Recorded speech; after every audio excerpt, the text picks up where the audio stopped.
Nah, ini udah mau memasuki sesi tol Probowangi. Sebelah kanan itu Gunung Semeru kelihatan. Jadi itu Gunung Semeru di daerah Lumajang. Dari sini udah kelihatan. Kalau ke kanan itu arah Pandaan, Malang. Kalau kiri itu Bangil, Probolinggo.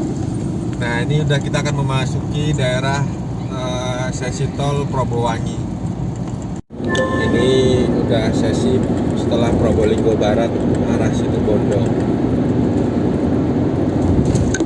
Jadi tolnya sepi, hanya ada 1-2 mobil. Jadi saya belum berbicara mengenai jumlah tol, maksudnya tarif tol. Jadi saya isi 2 kali. Dari Depok isi tol 500.000, lantas selepas tol di Madiun saya isi 500.000 lagi. Jadi total saya isi tol itu dengan saldo kurang lebih 1 juta. Jadi tadi saya lihat setelah keluar tol Waru masih ada sisa kurang lebih 300 ribuan. Jadi kurang lebih siapkan 1 juta kalau ingin traveling dari Jakarta sampai ujung keluar tol Trans Jawa, mungkin sampai Banyuwangi bisa kurang lebih 1 jutaan lah, seperti itu. Ini kita udah di penghujung jalan tol Trans Jawa. Saat ini seharusnya tol sesi ini, tol Probowangi, bisa menghubungkan Probolinggo hingga Banyuwangi. Namun pembangunannya masih belum rampung. Mudah-mudahan tahun depan sudah selesai. Jadi kalau kita lurus terus itu bisa sampai ke Banyuwangi. Di depan itu adalah titik terakhir di mana tol ini berakhir. Di sebelah kanan ada pegunungan, bagus pemandangannya, masya Allah. Nah, ini kita akan keluar tol di sini. Inilah akhir dari tol Probowangi. Maksudnya sebelum nyambung ke Banyuwangi, tol ini masih dinamain sampai Probolinggo saja. Ini sudah keluar dari tol Probolinggo Timur. Nah, ciri khas daerah arah terutama Surabaya ke timur itu banyak sekali truk-truk besar, truk-truk kargo yang melintasi jalan Probolinggo ini hingga nanti sampai Situbondo Banyuwangi. Jadi perlu kesabaran. Kadang kecepatan perjalanannya itu kurang lebih 40-50 km per jam.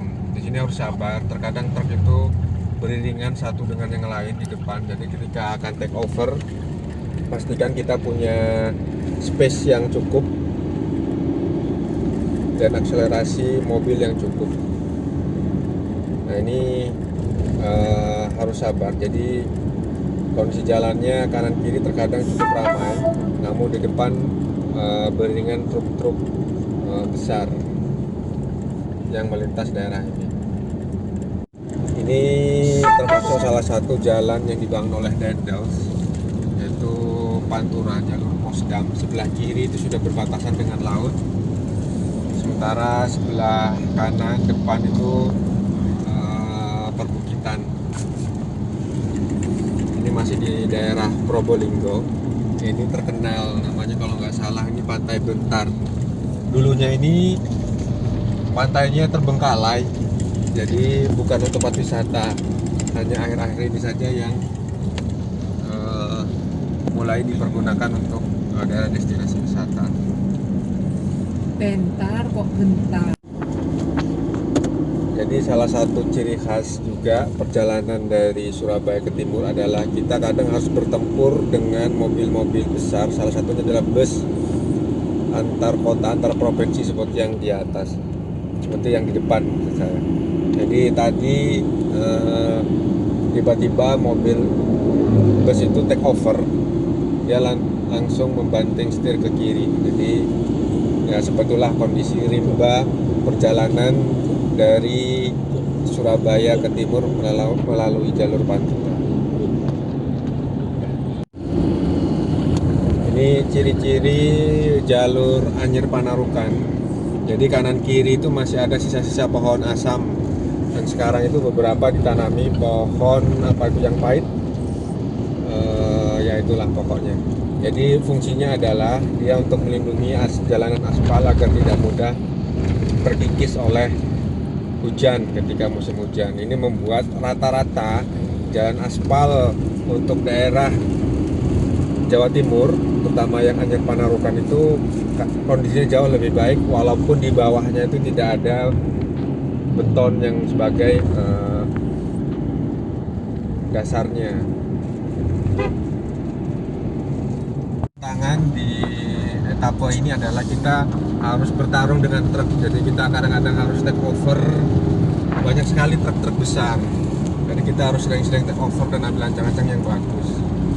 Nah, seperti itu. Inilah salah satu ciri perjalanan kalau dari arah Probolinggo, Pasuruan ke arah timur, ke arah Situbondo, itu seperti itu. Dan juga banyak mobil-mobil yang take over dari arah berlawanan, bisa kita lihat. Itu. Jadi mesti hati-hati di sini. Nah, ini dia perbatasannya. Kita sudah memasuki Situbondo. Selamat datang di Situbondo. Nah, ini bentang alam perbatasan Probolinggo Situbondo. Bisa dilihat sebelah kanan itu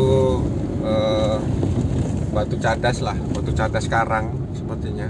Dan sebelah kiri sudah lautan. Sebelah kiri itu tempat penimbunan batu bara dan loading dock konveyor batu bara untuk pembangkit listrik tenaga uap.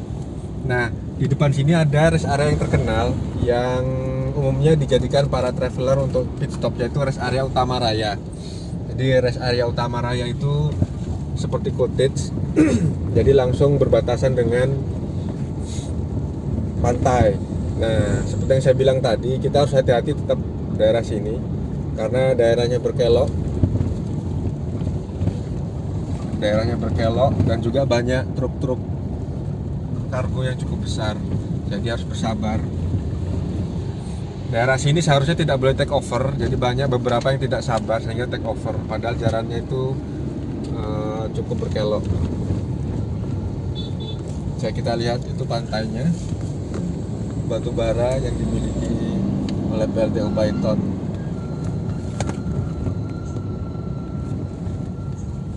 Nah, ini kan salah satu behavior supir truk yang kadang-kadang dia kurang bisa sabar, sehingga dia akan take over ketika tikungan.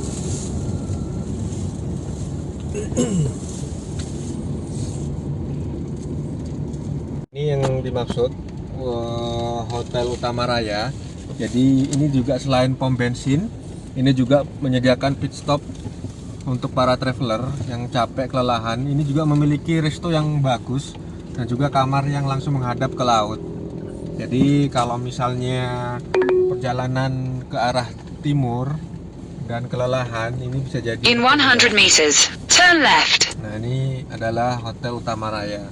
Ini cukup bagus lah menurut saya untuk sebagai pit stop dari arah Surabaya sampai Banyuwangi.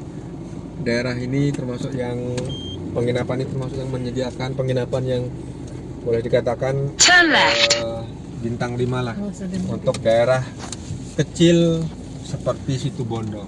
Nah, itu cottage-nya itu di sebelah kiri. Cottage ke arah pantai di sebelah kiri. Nah, boleh menginap di sini kalau masih terlampau jauh atau kemalaman di jalan sebelum ke Bali. Nah, inilah kondisi sebelum memasuki pantai Pasir Putih. Jadi hutan bakau yang sebelah kiri, hutan bakau, dan di sebelah kanan itu sebenarnya hutan dengan vegetasi yang sama kalau kita menuju ke arah Banyuwangi di Baluran kurang lebih. Jadi dulunya ini masih hutan alami, sekarang dikelola oleh PT Perhutani. Dulunya masih teridentifikasi seperti harimau Jawa masih ada di sini. Jadi ketika Bapak Ibu masih kecil. dan perih. Itu katanya masih melihat beberapa spesies harimau Jawa. Namun sekarang sudah punah sepertinya. Jadi tidak ada yang mendiami di daerah hutan sekitaran Situ Bondo bagian barat. Di sini kalau malam penerangannya kurang dan jalanan itu ada berkanopi tanaman cukup lebat. Di sini ada wana wisata, jadi wisata hutan. Nah, ini bisa dilihat kondisi perjalanannya. Jadi vegetasinya sangat rindang. Jadi jalanan ini selalu rindang kalau di siang hari. Jadi tertutupi oleh kanopi pohon-pohon yang tumbuh di sekitaran tebing. Jadi bisa dibayangkan dulu ketika Dendels membelah tebing ini dari Anyer sampai Panarukan. Dan bisa dibayangkan dulu ini hutannya masih hutan alam. Bisa dilihat sebelah situ masih bukit-bukit pegunungan. Nah, ini bekas sungai-sungai kuno. Itu kondisinya seperti itu.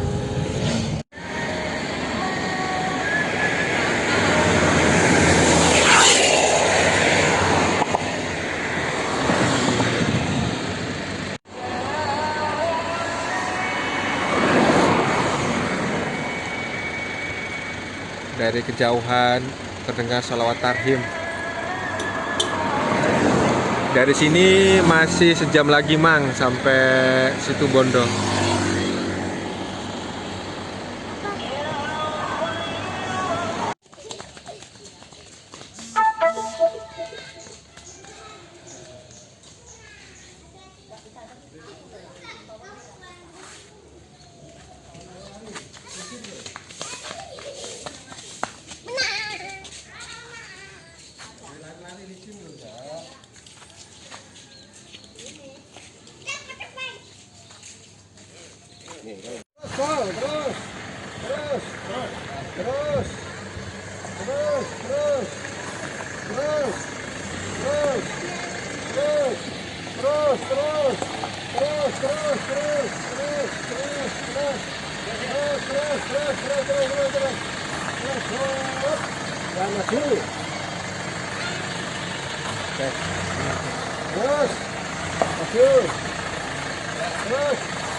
Ini, wah, hati-hati. Tahu banyak.